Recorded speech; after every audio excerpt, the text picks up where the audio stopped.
To play rank, you shuffle the deck and deal 15 cards to each player. All other cards are placed in the middle of the table to create a draw pile. The objective of each hand is to be the first player out of cards. The first player out of cards becomes the king. If you're the last person out of cards, you become the beggar. Each player then draws a card to determine who goes first. Player 4 drew a king and will go first. In our sample game, we have 4 players noted by the 4 player icons on the screen. Player 4 starts the game by placing down any number of cards. If you play multiples, they must match. You usually want to start with low cards, as these are harder to use later in the game. The next player must play the same number of cards but of a higher value to beat the previous play and stay in the round. Play continues around the table until all players but one decide to pass. In this round, player 1, 2, and 3 decided to pass instead of playing higher valued cards. Even though they could play, they decided it may be strategic not to. The remaining player wins the round and gets to lead the next round. The game gets more interesting as players begin to play special cards like the Rank Up card.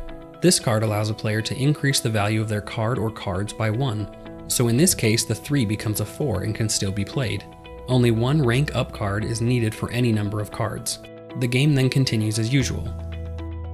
A Rank Down card will change the value of the play pile to match the value of the card or cards played with it. In this case, a 10 leads the play pile, so usually only an 11 or 12 would beat it.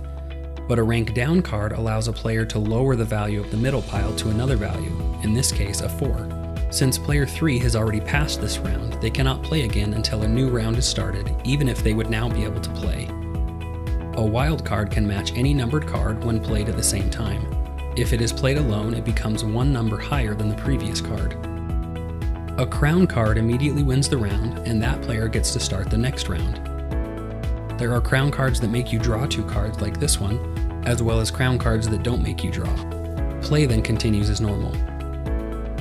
The first player to go out becomes the king and will have a benefit in the next hand. In this game, player 4 was the first to use all of their cards and will get to be the king in the next hand.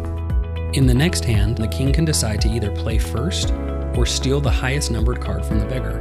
If the king decides to steal a card, then whoever becomes queen will get to play first. Even though the king has won this hand, all players must finish and receive a rank. Player 1 is the next one to go out and becomes the queen. As mentioned, the queen will get to go first if the king chooses to steal a card in the next hand. In this game, player 3 was the last player with cards and will become the beggar. At the end of each hand, there are 3 royal tokens awarded. The king receives 2 tokens and the queen gets 1. The first player to get 5 tokens wins the game.